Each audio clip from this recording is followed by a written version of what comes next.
episode 122. Matthew's grin conveyed his delight at Damon's evident charm. Our drinks will have to wait for another time. I've got other things to sort out. With a reassuring pat on Damon's shoulder, Matthew made his exit, leaving Damon and Abigail alone by the poolside of the presidential suite. Shall we continue our evening inside? Abigail's suggestive tone was impossible to ignore as she led Damon through the French doors into the luxurious suite. The suite exuded opulence, its spaciousness rivaling that of a small mansion, a playground for indulgence and desire. Undeterred by Damon's presence, Abigail set about preparing for the night ahead, her movements deliberate and tantalizing. What's the plan? Just seizing the opportunity to enjoy this exquisite suite to its fullest. Wouldn't want it to go to waste. Seated seductively on the bed, Abigail indulged in a moment of luxury, summoning the hotel's finest red wine to elevate the experience. The waiter, casting an envious glance at Damon, discreetly exited the room, leaving behind an atmosphere charged with anticipation and allure. With the door closed, Abigail poured Damon a glass of the coveted red wine, her gaze lingering suggestively as she offered him a taste of indulgence. What are you trying to do? Damon, surely you know what a man and a woman alone together might do. And your newfound wealth? Quite the revelation. Seeing the shock on our faces must be a thrill for you. Abigail's playful tone belied the intensity of her words, her gaze unwavering as she dared to confront Damon. What the? Damon's shock was palpable, his mind reeling from Abigail's unexpected confession. Do you understand my relationship with Tiffany? And isn't Tiff your best friend? Tiffany holds a special place in my heart. Just like you, Damon. Abigail's sincere admission caught Damon off guard, leaving him struggling to comprehend her perspective. Abigail, listen carefully. My visit here today has nothing to do with attraction. Tiffany, she's lying unconscious in the hospital. I came to ask if you knew anything about it.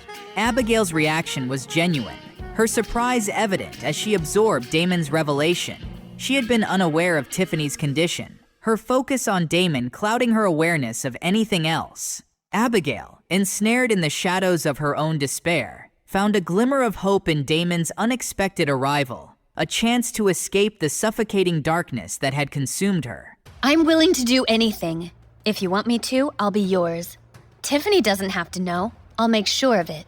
Abigail's words, laced with a blend of resignation and determination, hung in the air, the weight of her resolve palpable. What game are you guys playing? Damon's disbelief echoed through the room, his confusion reflecting the surrealness of the situation unfolding before him. McAllister Club. You have the power to invite the Rells family. Surely you can extend the same invitation to mine. The Rells family wields significant influence. I'm aware, but the Hollands hold considerable sway too. Damon, with your influence, it's well within reach. Abigail's unwavering belief in Damon's abilities resonated in her voice, her confidence bolstered by Simon's recent deference towards Damon. Just that? Abigail untied the knot at the back of her swimsuit and let her swimsuit come off. Yes, that's all. You can do whatever you want to me.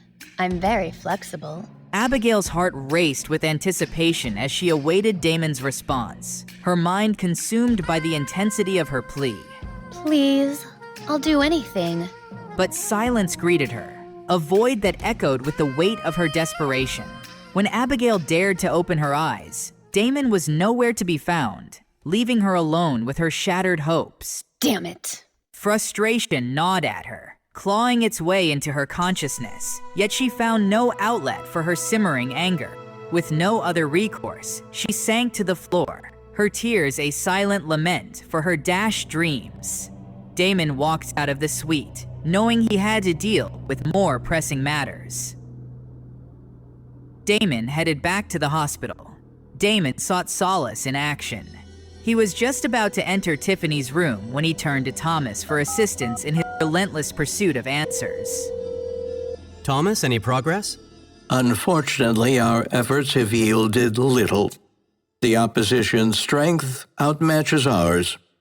It's my fault for not mobilizing enough resources, resulting in a sluggish investigation. But I have a proposition. Go on. I propose traveling to Andover personally to meet with the assistant who visited Hillwood previously. A simple meal could provide invaluable insights. It's risky. Fear not, sir. As a servant, I pose no threat, and my ties to the Serafino family offer me protection. Damon weighed Thomas's proposal carefully, acknowledging the gravity of their predicament. With the opposition's cunning maneuvering, their options were limited, and Thomas's plan offered a glimmer of hope amidst the shadows. Very well, Thomas. Proceed as you've suggested. After dispatching Thomas on his mission, Damon turned his attention back to Tiffany's bedside, where a somber atmosphere hung heavy like a shroud. Faith sat on a chair near Tiffany's bed, reading a book. Who sent these flowers? It was Abigail. She visited Tiffany today and left these flowers. Damon's brow furrowed in contemplation, pondering the significance of Abigail's unexpected gesture. Yet his thoughts were interrupted by Johnson, who rose to address him with a solemn expression. Damon, Faith and I have reached a decision. But before Johnson could articulate their decision, Faith intervened, her touch a gentle plea for caution. Let me, dear. With a tender gesture, Faith expressed their reluctance to burden Damon with their concerns regarding Tiffany's condition. Damon, we really appreciate how much time you have been spending with Tiffany, staying by her side, but we know you have a lot of other matters to deal with. So don't worry, we're here with her. Don't stop the work you have to do. Tiffany wouldn't want that. Don't worry yourselves over me. I'm at your disposal. And rest assured, I've arranged for additional expert assistance for Tiffany's care. Damon's words elicited a mixture of emotions from Johnson and Faith. Their gratitude mingled with a sense of remorse for doubting his commitment.